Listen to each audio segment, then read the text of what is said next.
Hello everyone, welcome to కథల సవ్వడి. ఈ వీడియోలో నేను అందమైన ముగ్గు వేస్తూ మీకు ఒక ఆసక్తికరమైన కథను షేర్ చేస్తున్నాను. విరాట్ తను చంద్రకళ కోసం తెచ్చిన పువ్వులు రఘురాంకి కనిపించకుండా ఉండేందుకు చేతులు వెనకవైపు దాస్తాడు. రఘురాం విరాట్తో వెనక ఏదో దాచినట్టున్నావు, చేతులు చూపించు అంటాడు.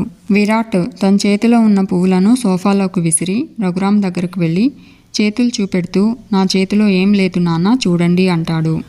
రఘురాం సోఫా దగ్గరకు వెళ్ళి సోఫాలో ఉన్న పువ్వులు తీసుకుని నీ భార్య కోసం మల్లెపువ్వులు పట్టుకెళ్తున్నావా దొంగ అనుకుంటూ చంద్రకళతో వీడి నీకోసమే కదమ్మా ఈ పువ్వులు కొనింది అని అడుగుతాడు.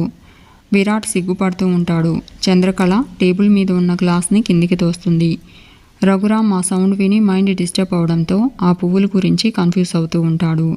ఇంతలో శ్యామల, కామాక్షి, జగదీశ్వరి, శాలిని హాల్లోకి వస్తారు. శ్యామల రఘురాం చేతిలో ఉన్న మల్లెపువ్వులు చూస్తూ చేతిలో ఆ పూలేంటన్నయ్యా, అది కూడా ఇంత రాత్రి అని అడుగుతుంది.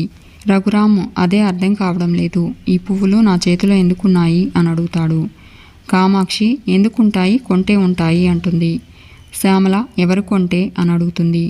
కామాక్షి ఎవరు కొంటే వాళ్ళ చేతుల్లోనే ఉంటాయి అంటుంది. శ్యామల అదే ఎవరి కోసం కొంటాడు అని అడుగుతుంది. కామాక్షి మొరటోడికి ఏం తెలుసు మల్లెపూల వాసన అంటూ ఇంకెవరి కోసం కొంటాడే అంటూ జగదీశ్వరి దగ్గరికి వెళ్ళి వదిన కోసమే అంటూ జగదీశ్వరిని ఆట పట్టిస్తుంది. జగదీశ్వరి నువ్వు ఊరుకో కామాక్షి, నువ్వు ఒకదానివి అంటూ సిగ్గుపడుతూ ఉంటుంది.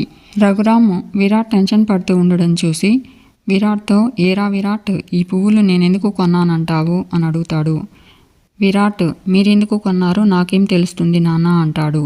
ఇదంతా చూస్తూ ఉన్న శాలిని అర్థమైంది బావగారు, మీ రొమాంటిక్ మూడ్ని మామయ్య గారు తన మతిమరుపుతో తన వైపుకు డైవర్ట్ చేసుకున్నారన్నమాట, లేదంటే మీ భార్యాభర్తల భాగోతం బయటపడిపోయేది అని అనుకుంటూ శాలిని వెళ్ళిపోతుంది. రఘురాం జగదీశ్వరి దగ్గరికి వెళ్ళి అప్పుడప్పుడు నీ కోసం పూలు కొంటాను కదా జగదీశ్వరి అని అడుగుతాడు. జగదీశ్వరి కోపంగా మీరూరుకోండి, సిగ్గు లేకపోతే సరి, పిల్లల ముందు ఇలా మాట్లాడతారేంటి అంటుంది. శ్యామల అయితే రూమ్లో మాట్లాడితే పర్లేదా వదినా అంటుంది. రఘురాంతో అన్నయ్య నువ్వు వదినని రూమ్లోకి తీసుకెళ్ళి నువ్వు కొన్న ఈ మల్లెపువ్వులు ఇవ్వు, ఇక్కడైతే మీ ఆవిడ సిగ్గుపడుతుంది అంటుంది. జగదీశ్వరి చీపో శ్యామల అంటూ వెళ్ళిపోతుంది. రఘురాం ఆగు జగదీశ్వరి అంటూ జగదీశ్వరి వెనకే వెళ్తూ ఉంటాడు. విరాట్, చంద్రకళ, శ్యామల, కామాక్షి నవ్వుతూ ఉంటారు. శ్యామల కామాక్షితో ఆ డాక్టర్ నిజంగా ప్రకాష్ అయి ఉంటే నాకు కూడా ఇలాంటి రొమాంటిక్ సీన్స్ ఉండేవేమో అంటుంది.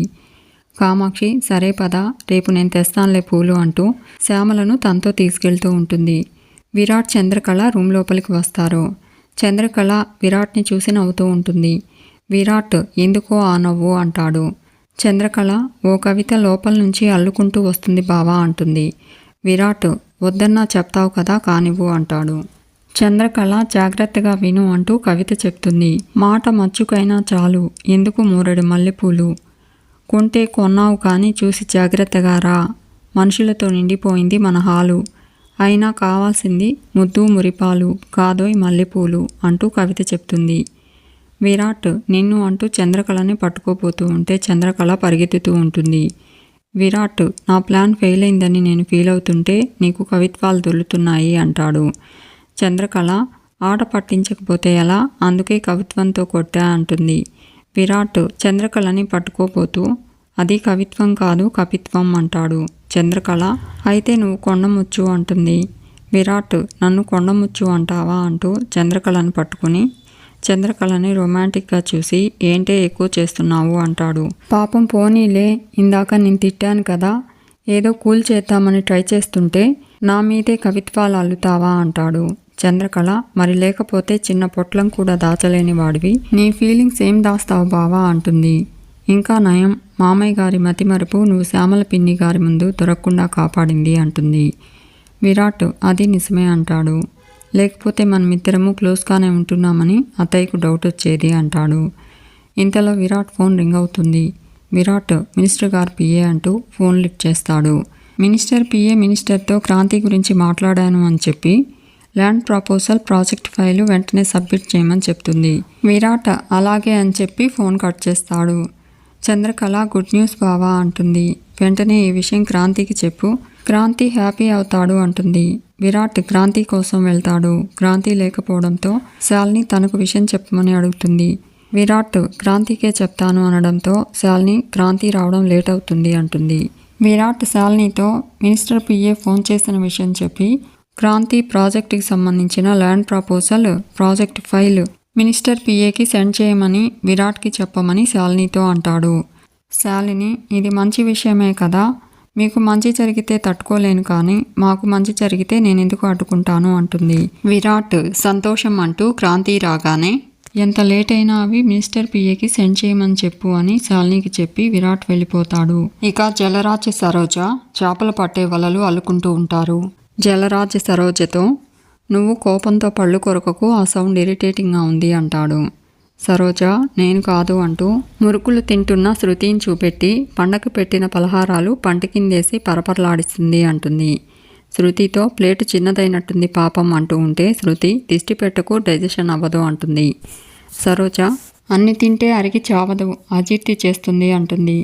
జలరాజ్ అమ్మ ఊరుకో అంటూ శృతితో నువ్వు తిని బేబీ, ఆ సౌండ్ వింటుంటే ఎంత హాయిగా ఉందో అంటూ చాలా క్రంచీగా ఉన్నట్టున్నాయి కదా అంటాడు.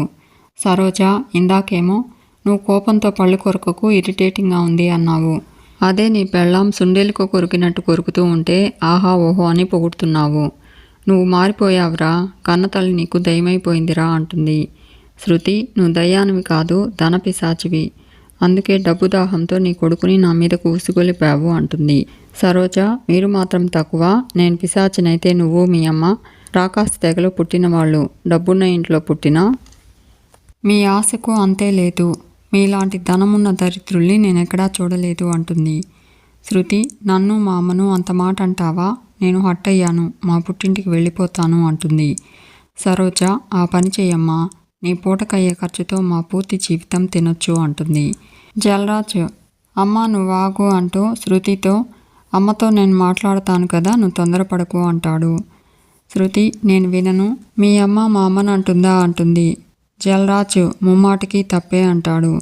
సరోజతో అమ్మ నీకు ఇదే చివరిసారి చెప్తున్నాను, ఇంకోసారి నా పెళ్ళాన్ని కానీ మా అత్తగారిని కానీ ఒక మాటన్నా నేను అసలు ఊరుకోను అంటాడు.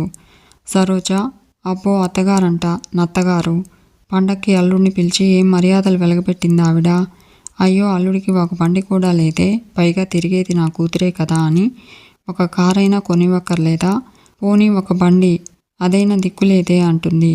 శృతి మీరేం చేశారని మీకు అన్ని మర్యాదలు చేయడానికి, మీరు మోసగాళ్ళు, ఫ్రాడ్స్, మిమ్మల్ని ఇంట్లోకి రానివ్వడమే ఎక్కువ అంటుంది. సరోజ మోసం మీరు చేశారు, అది నువ్వు గుర్తుపెట్టుకో అంటుంది. జలరాజ్ అమ్మ నీకు దండం పెడతాను, ఇక వదిలేవే అంటాడు. సరోజ ఏంట్రా వదిలేసేది, సంక్రాంతికి కొత్తల్లుడింటికి వెళితే కనీసం బంగారమైనా పెడతారు, నీకేం పెట్టారు, బట్టలు పెట్టారు, ముష్టి బట్టలు అంటుంది. శృతి నేను అలిగాను అంటూ లోపలికి వెళ్ళిపోతుంది. జలరాజ్ సరోజతో చూడు పాపం అలిగి వెళ్ళిపోయింది అంటాడు. సరోజ అలిగి వెళ్ళలేదు, ప్లేట్ ఖాళీ చేసింది కాబట్టి వెళ్ళింది అంటుంది. జలరాజ్ శృతి ఖాళీ చేసిన ప్లేట్ వైపు చూసి అప్పుడే అన్నీ తినేసిందా అంటాడు. సరోజ అది మామూలుగానే తినడంలో ఫాస్టు, ఆవేశంలో తింటే 1/2 నిమిషంలో అరిగించేస్తుంది అంటుంది. జలరాజ్ అమ్మ ఏది ఏమైనా నువ్వు కాస్త కంట్రోల్ చేసుకోవాలి అంటాడు. సరోజ నా వల్ల కావడం లేదురా, అది ఏమీ తెచ్చిపెట్టదు, పైగా మన గల్లాకే చిల్లు పెట్టి చిరుతిళ్ళకి తగలబెడుతుంది అంటుంది. జలరాజ్ కొద్ది రోజులు ఓపిక పట్టవే, నీకు దండం పెడతాను అంటాడు. సరోజ ఏమోరా నీ ఏడుపు నువ్వు ఏడువు, కానీ రేపటి నుండి అది మార్కెట్కి రాకూడదు సరేనా అంటూ వెళ్ళిపోతుంది. జలరాజ్ వీళ్ళిద్దరి మధ్య మనం మాడిపోయేలా ఉన్నాము అనుకుంటూ అమ్మ చెప్పింది నిజమే, ఆశించింది రాక శ్రమించింది దక్కక ఏదైతే అదైంది, దీన్ని మార్కెట్కి రాకుండా అడ్డుకోవాలి అనుకుంటాడు. ఏంట్రా మొహం అలా పెట్టావు, చంద్ర మీద నీకింకా కోపం తగ్గలేదా అంటాడు. చంద్రకళ అలా అడగండి మామయ్య గారు, ఈ మధ్య ప్రతి చిన్నదానికి చిటపటలాడిపోతున్నారు, పెళ్ళైందన్న మాటే కానీ ఓ ముద్దు లేదు మురిపెం లేదు అంటుంది. కామాక్షి ఎందుకుంటుంది, చేసుకున్నది ఊరికే పోతుందా, నా కూతుర్ని జలరాజ్కిచ్చి పాపం మూట కట్టుకున్నావు కదా, అది గట్టిగా తగిలింది అంటుంది. చంద్రకళ మీరు ఊరుకోండి పిన్నిగారు, ఇప్పటికే కాపురం సుఖంగా లేదంటూ ఉంటే మీరింకా దిష్టి పెడతారేంటి అంటుంది. శ్యామల ఇదిగో ఇదే నీలో నాకు నచ్చనిది, ఎంత తిట్టినా సిగ్గు లేకుండా దులిపేసుకుంటావు అంటుంది. చంద్రకళ, మన ఇంట్లో మనకు సిగ్గేంటి పిన్ని గారు, ఎన్నో అనుకుంటాం, అలా అని మూతి ముడుచుకుని ఉంటామా ఏంటి అంటూ శ్యామలకు కుంకుమ పెడుతుంది. మిమ్మల్ని చూడండి, ఎన్నోసార్లు ఎన్నో పడ్డారు, ఎన్నో అన్నారు, మీరు వెళ్ళిపోయారా? పోతానంటే మేము పంపిస్తామా? మనం ఒకటి, మనదంతా ఒకటే కుటుంబం అంటుంది. కామాక్షి శ్యామలతో పొగుడుతూనే పొగపెడుతుంది. చూసావా అంటుంది. విరాట్, సరే సరే ఎక్స్ట్రాలు చాలు, అందరికీ కాఫీ తెచ్చిపెట్టు అంటాడు. చంద్రకళ, అందరికీ అన్నీ నేనే తెచ్చిపెట్టాలి, మరి మీరు మాత్రం నా కోసం ఏమీ తెచ్చివ్వకండి అంటుంది. మామయ్య గారిని చూసి నేర్చుకోండి, ఈ వయసులో కూడా ఆయన అత్తయ్య గారి కోసం మల్లెపూలు తెస్తున్నారు, మీరు ఉన్నారు ఎందుకు, అది కూడా చేత కావడం లేదు అంటుంది. రఘురామ్, మీరు ఏదైనా ఏడవండి, మా మీద దిష్టి పెట్టకండి అంటాడు. శాలిని కిందికి దిగి వస్తూ ఉంటుంది. అప్పుడే మేనేజర్ విరాట్ దగ్గరకు వచ్చి, విరాట్ ఎంతగానో ఎదురుచూస్తున్న వెంచర్ జీహెచ్ఎంసీ పరిధిలోకి వచ్చేసింది అని చెప్పి డాక్యుమెంట్స్ విరాట్కి ఇస్తాడు. విరాట్ ఆ డాక్యుమెంట్స్ చెక్ చేసి రఘురామ్తో, ఇది ఎక్స్ట్రాడినరీ న్యూస్ నాన్న అంటాడు. నేను ఈ ల్యాండ్ కొని 2 years అవుతుంది, అయినా కన్స్ట్రక్షన్ స్టార్ట్ చేయకుండా అలాగే ఉంచాను, ఈ రోజు కోసమే నాన్న అంటాడు. జగదీశ్వరి, పోన్లేరా, నీ ముందు చూపు పనిచేసింది, జీహెచ్ఎంసీ పర్మిట్ అంటే రేటు పెరిగే ఉంటుంది కదా అని అడుగుతుంది. చంద్రకళ, అవునత్తయ్య, లాభం 4 రెట్లు రావచ్చు అంటుంది. రఘురామ్ శుభం అంటూ, ఇక కన్స్ట్రక్షన్ స్టార్ట్ చేయరా అంటాడు. విరాట్, ప్లాన్ రెడీగా ఉంది నాన్న, మంచి రోజు చూసి మొదలుపెట్టేయడమే అంటాడు. మేనేజర్ వెళ్ళిపోతాడు. శ్యామల, కామాక్షి, రఘురామ్, జగదీశ్వరి, చంద్రకళ విరాట్కి కంగ్రాచ్యులేషన్స్ చెప్తూ ఉంటారు. ఇదంతా చూస్తూ ఉన్న శాలిని ఈ న్యూస్ వాడుకుని క్రాంతిని ప్రొవోక్ చేయాలి అనుకుని క్రాంతి దగ్గరకు వస్తుంది. క్రాంతి మిర్రర్ ముందు నిల్చుని రెడీ అవుతూ ఉంటాడు. శాలిని క్రాంతితో, ఏంటి క్రాంతి, చాలా హుషారుగా ఉన్నావు అంటుంది. క్రాంతి, సక్సెస్ వచ్చే ముందు ఆటోమేటిక్గా పాజిటివ్ వైబ్రేషన్స్ వస్తాయి శాలిని, గెలుస్తామన్న కాన్ఫిడెన్స్ పెరిగేలా కొన్ని సిచ్యుయేషన్స్ హింట్ ఇస్తాయి, ఇప్పుడు నాకు కాన్ఫిడెన్స్ పూర్తిగా ఉంది అంటాడు. అన్నయ్య నాకు సజెషన్స్ ఇస్తున్నాడు, సపోర్ట్గా నిలబడ్డాడు, మినిస్టర్ గారితో మాట్లాడి మన ప్లాంట్కి పర్మిషన్ వచ్చేలా చేస్తానన్నాడు, అదొక్కటి జరిగిందంటే నా సక్సెస్ని ఎవరూ ఆపలేరు అంటాడు. శాలిని, నువ్వింకా మీ అన్నయ్య హెల్ప్ చేస్తే సక్సెస్ వస్తుందని ఎదురు చూస్తున్నావేమో, అవతల బావగారు ఆల్రెడీ సక్సెస్ సాధించిన ఆనందంలో ఉన్నారు, ఎప్పుడో కొన్న ల్యాండ్కి జీహెచ్ఎంసీ పర్మిట్ వచ్చిందంట, దాని వాల్యూ బాగా పెరిగిపోయిందంట, దాంట్లో కన్స్ట్రక్షన్ స్టార్ట్ చేస్తే కోట్లల్లో లాభాలు వస్తాయని మాట్లాడుకుంటున్నారు, అందరూ సంతోషంతో పొంగిపోతున్నారు అంటుంది. క్రాంతి, అవునా, ఎంత మంచి న్యూస్ చెప్పావు శాలిని అంటాడు. శాలిని షాక్ అవుతుంది. క్రాంతి, త్వరలో మనం కూడా సక్సెస్ అయితే ఫ్యామిలీ అంతా ఇలాగే హ్యాపీగా ఫీల్ అవుతుంది, అన్నయ్యకు కంగ్రాట్స్ చెప్పి మినిస్టర్ గారితో మాట్లాడమని అన్నయ్యకు గుర్తు చేయాలి అంటాడు. శాలిని, ఇంకా మీ అన్నయ్య మీద ఎందుకు ఆధారపడతావు క్రాంతి అంటుంది. బావగారు నీకు హెల్ప్ చేస్తానని తన పని కూడా ఓన్గా చేసుకున్నారు కాబట్టి త్వరగా సక్సెస్ సాధించారు, నువ్వింకా మీ అన్నయ్య హెల్ప్ కోసం ఎదురు చూస్తున్నావు కాబట్టి ఇంతవరకు సక్సెస్ అందుకోలేకపోయావు, ఇప్పటికైనా బావగారిని ఇన్స్పిరేషన్గా తీసుకుని సొంతంగా పనులు చేయడం నేర్చుకో, అప్పుడే నువ్వు సక్సెస్ అవుతావు, బావగారు ఇప్పుడు కొత్త ప్రాజెక్టు పనుల్లో బిజీ అయిపోతారు, ఆయనకు మినిస్టర్ గారితో మాట్లాడటం వీలవుతుందో లేదో, మనం ఆయన వెంటపడి రిక్వెస్ట్ చేయమనడం కూడా కరెక్ట్ కాదు, కాబట్టి మినిస్టర్ గారి పిఏతో డైరెక్ట్గా నువ్వే మాట్లాడు, నీకు ఒక క్లారిటీ వస్తుంది కదా అంటుంది. క్రాంతి, సరే కాల్ చేస్తాను అంటూ మినిస్టర్ పిఏకి ఫోన్ చేసి, అన్నయ్య మీకు కాల్ చేస్తానన్నారు, చేశారా అని అడుగుతాడు. పిఏ క్రాంతితో, నిన్న మీ అన్నయ్యకు కాల్ చేసి ఆ ప్రాజెక్టుకి సంబంధించిన డీటెయిల్స్ పంపించమన్నాను, మీకు చెప్పి వెంటనే పంపిస్తామని చెప్పారు, ఎందుకు పంపించలేదు అని అడుగుతుంది. క్రాంతి, ఇప్పుడే పంపిస్తామండి అంటాడు. పిఏ, అక్కర్లేదండి, ఆ ల్యాండ్ని మినిస్టర్ గారు ఆయన దగ్గర బంధువుకి రికమెండ్ చేశారు అంటుంది. క్రాంతి, అదేంటండి, ఫస్ట్ ప్రపోజల్ పెట్టింది మేమే కదా, మా అన్నయ్య మీతో ఫాలో అప్లో కూడా ఉన్నాడు, సడన్గా వేరే వాళ్ళకు ఎలా ఇస్తారు, దిస్ ఈజ్ అన్ఫెయిర్ అంటాడు. పిఏ, ఏంటండి అన్ఫెయిర్, నిన్న నేను ఫోన్ చేసిన వెంటనే ఫైల్ పంపించి ఉంటే అసలు ఈ పాటికి మినిస్టర్ గారు మిమ్మల్ని కన్సిడర్ చేసుండేవారు, మీరు రెక్లెస్గా ఉండి మమ్మల్ని అంటే ఎలా అని అడుగుతుంది. శాలిని నవ్వుకుంటూ ఉంటుంది. ఇక శ్యామల, కామాక్షి సోఫాలో ఉంటారు. కామాక్షి, ఆ కాంట్రాక్ట్ నీకే వస్తుందని అంత కాన్ఫిడెంట్గా చెప్పావు కదా, ఇప్పుడు ఏమైంది సడన్గా అని అడుగుతుంది. క్రాంతి, కాంట్రాక్ట్ రావాలి అంటే టెండర్ వేయాలి కదత్తా అంటాడు. చంద్రకళ అదేంటి బావ నిన్ను ల్యాండ్ పర్మిషన్కి అప్లై చేయమని చెప్పారు కదా అని అడుగుతుంది.